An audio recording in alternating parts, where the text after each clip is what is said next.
Bonsoir à toutes et tous. Des radios VHF, jumelles, GPS et fournitures de bureaux diverses à la police républicaine pour une meilleure efficacité au front terroriste.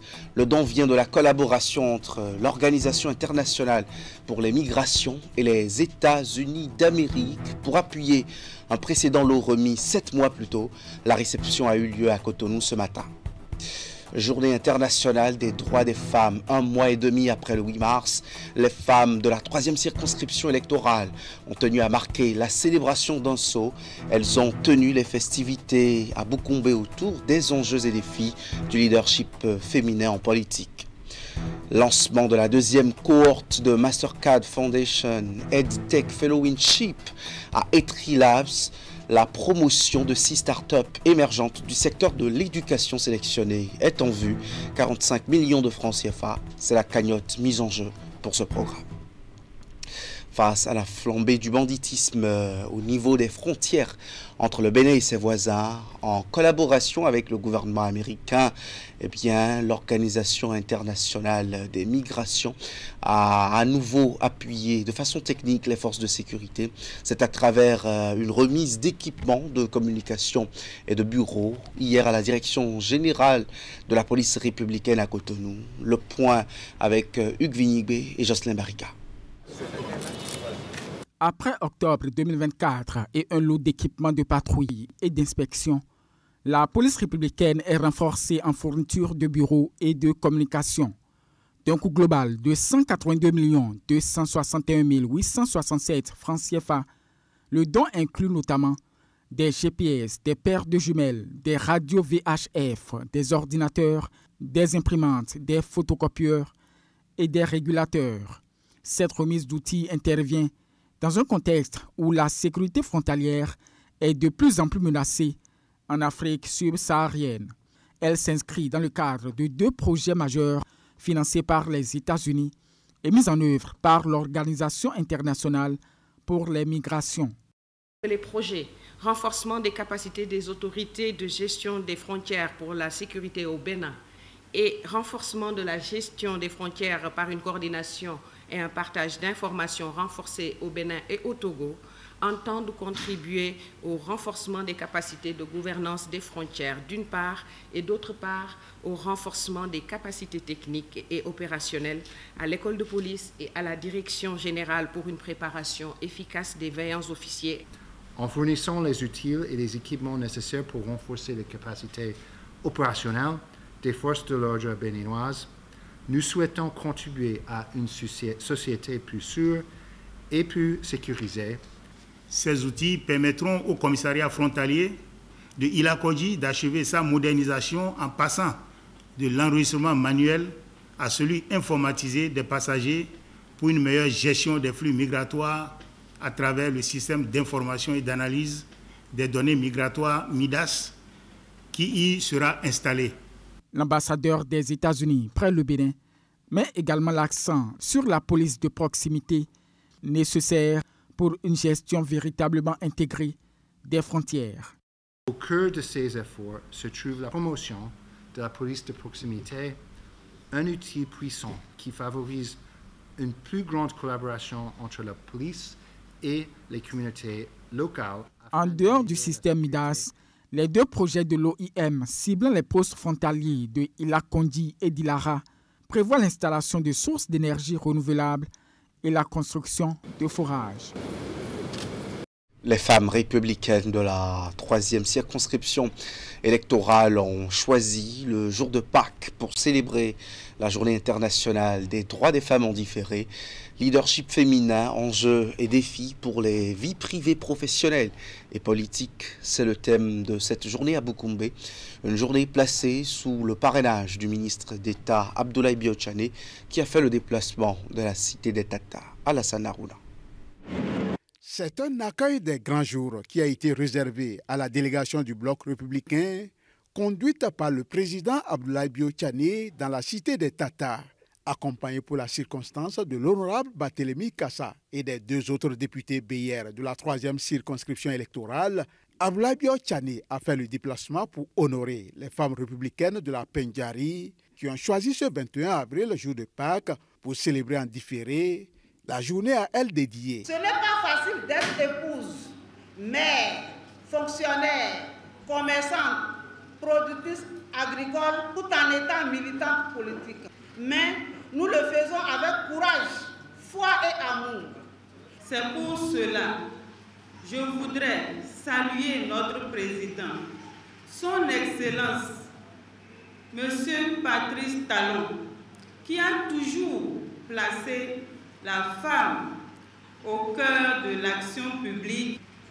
Je voudrais aussi saluer avec reconnaissance le ministre d'État Abdoulaye Biol Tchané ici présent. Leadership féminin, enjeux et défis de conciliation pour des vies privées, professionnelles et politiques, c'est le thème de cette journée. Et pour parvenir à leur leadership, ces femmes républicaines peuvent d'ores et déjà compter sur l'honorable Barthélémy Kassa qui entend bouger les lignes dans les tout prochains jours. Aux femmes de la 3e circonscription électorale, que ce soit Bokombe, Kobli, Materi, Tangueta, dans les prochains conseils communaux, on n'a pas besoin de talents pour nous dire qu'il y aura des femmes partout.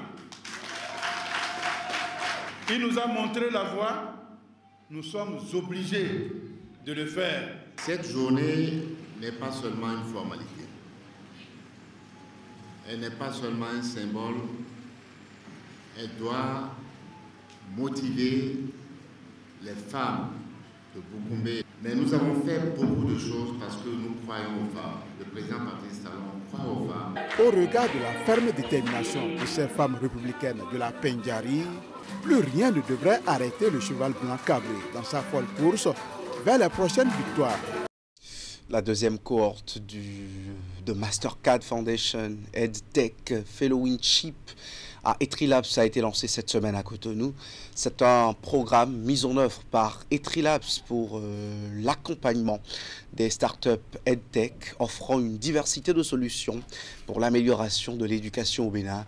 Cette cohorte compte 6 jeunes entreprises qui vont bénéficier d'un financement d'environ 45 millions de francs CFA. Le point avec Virgile Arrodéon. Nous avons décidé de lancer Ecolia.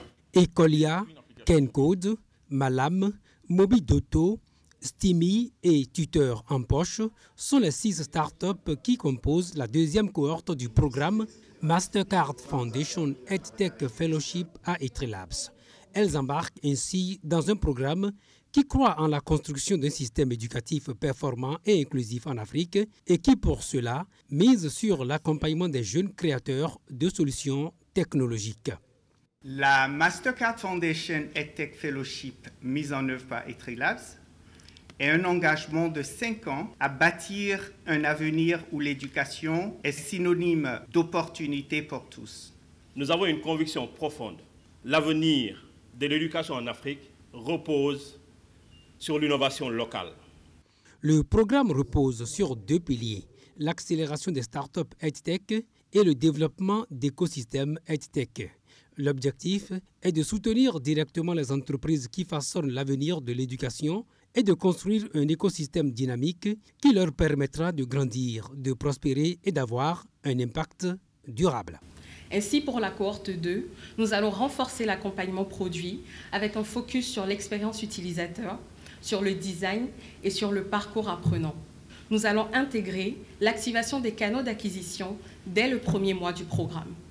Nous allons appuyer la création et l'animation de communautés au sein des apprenants. Fascinée par les performances et les résultats de la première cohorte, la ministre de l'Enseignement supérieur et de la Recherche scientifique a rassuré les promoteurs que le gouvernement n'entend pas jouer avec les questions liées à l'entrepreneuriat des jeunes. Et si nous voyons des promoteurs qui se chargent de ces questions-là pour accompagner les centres de formation, leur permettre de refaire un tout petit peu le volet accès, le volet accompagnement, pour nous, ça a du sens. C'est pour cela qu'au nom de tous mes collègues, les 3 collègues, je voudrais vous remercier et vous dire que nous sommes là. Chacune des startups sélectionnées recevra, comme celle de la première vague, environ 45 millions de francs CFA. L'objectif des 80 000 nouveaux apprenants a été largement dépassé, avec, à l'arrivée, 139 826 apprenants déjà impactés par ce programme. L'Union des jeunes avocats du Bénin célèbre le 35e anniversaire d'existence de l'association.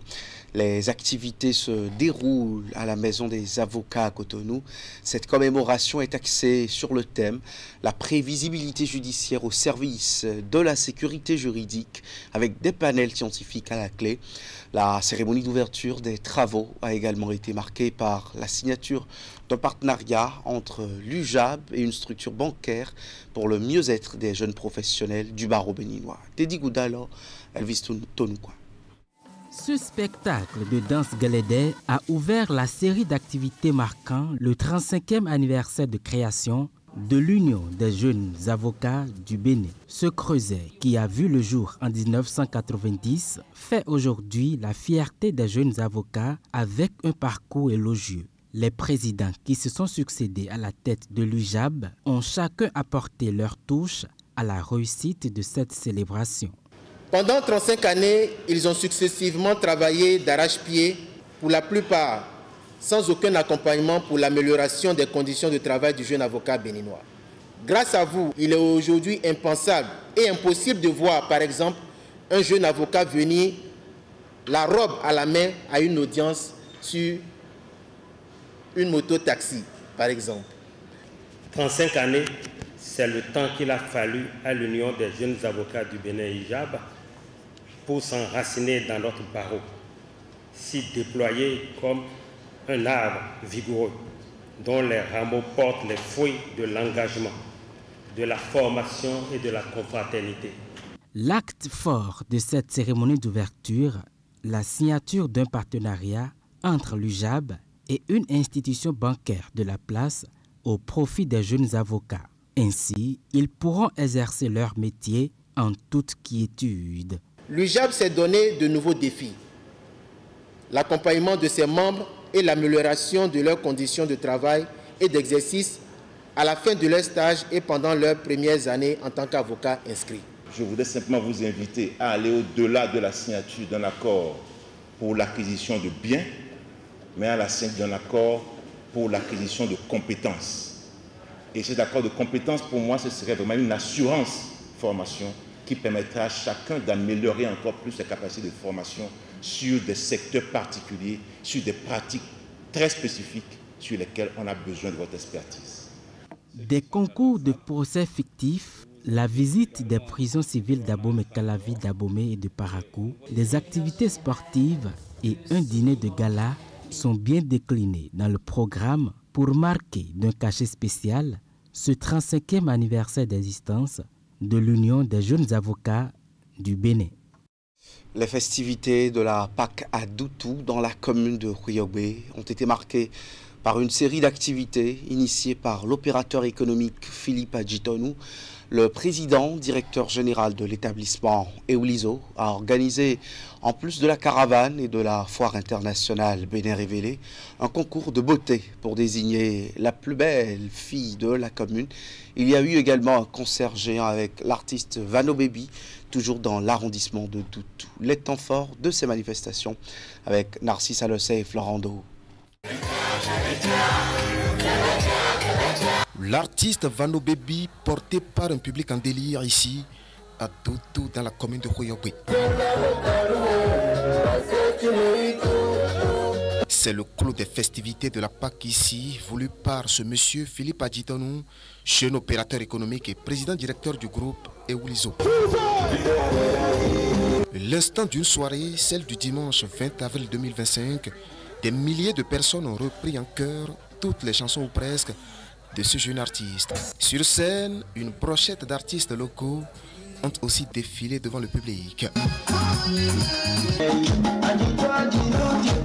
L'initiative est très belle et louable parce que si vous voyez sur le territoire de la commune de Huyobe, vous voyez le monde que cette initiative a drainé. 24 heures plus tôt, il y avait une autre innovation. Un concours de beauté pour élire la plus belle fille de la commune de Huyobe. Regardez comment elles se sont bien habillées.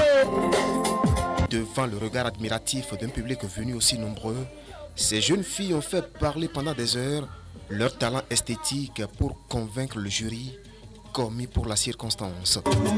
Après les épreuves, le verdict et la couronne a souri à celle-ci qui a failli s'écrouler sous le poids de l'émotion. Geneviève Assou, 16 ans, élève en classe de seconde. En plus de la couronne, elle est partie avec une moto d'âme flambant neuve. Les premières et deuxièmes dauphines ont reçu respectivement un ordinateur portable, un poste téléviseur, écran plasma. Tout comme ces lauréates, les vainqueurs des jeux ludiques ont reçu aussi des enveloppes financières des mains de Philippe Adjitonou, qui aura distribué au cours de cette soirée des millions de francs CFA.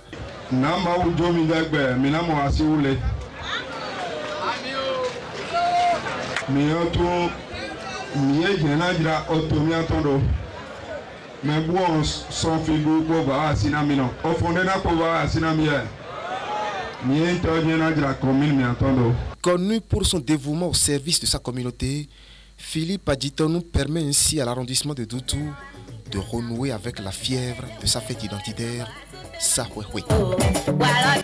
L'édition 2025 du Forum africain de mini-basket s'est ouverte à Porto Novo ce matin. Le Bénin abrite la compétition de ce 24 au 27 avril prochain. Il s'agit d'un grand rendez-vous international qui est organisé par le programme de développement de FIBA Afrique en collaboration avec la Fédération béninoise de basketball, avec également le soutien de la Fondation FIBA. Le programme réunit cette année dans la capitale béninoise 400 enfants sélectionnés dans les différentes régions du pays à encadrer durant 4 jours sur les installations du stade Charles de Gaulle de Porto Novo. 70 délégués dont 55 béninois, 15 internationaux et 15 d'autres pays ainsi que 2 experts sont à la manette de cette formation. Cette formation s'inscrit dans le cadre de la promotion du basketball au Bénin à travers des activités ludiques pour les enfants, filles et garçons de 5 à 12 ans. On va écouter à propos le coordonnateur des programmes de développement de FIBA. Des activités totalement différentes pour les jeunes de cet âge qui ont leur première expérience avec le basket et pour ceux qui sont déjà un peu plus âgés et qui seront plus orientés vers la technique, même si le cœur du mini-basket, c'est l'apprentissage par le jeu. Ici, c'est que les jeunes, dimanche, repartent avec un bon souvenir, qu'ils aient une expérience positive et qu'ils puissent dire « Ok, le basket m'a permis de rencontrer des gens et dans 10 ans, dans 15 ans, dans 20 ans, quand je vais grandir, je vais être dans le monde du basket. Je vais être journaliste comme vous, je vais être arbitre, je vais être joueur professionnel pour certains. En tout cas, je serai dans la famille du basket. C'est ça l'objectif. Donc les 4 jours seront sur le terrain du stade Charles de Gaulle, si je ne me trompe pas. L'ensemble de ces 4 jours seront dédiés aux jeux pour les enfants. Ils seront encadrés par les encadreurs locaux et africains. Mais il y aura surtout des séances d'apprentissage technique, théorique, pour les entraîneurs en salle.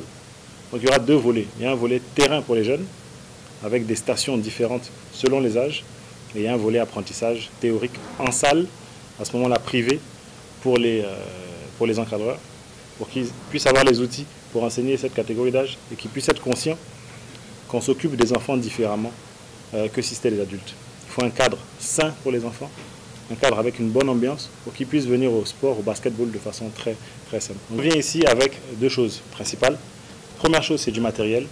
On vient avec plus de 400 ballons pour la fédération béninoise, mais en réalité pour les jeunes qui vont participer.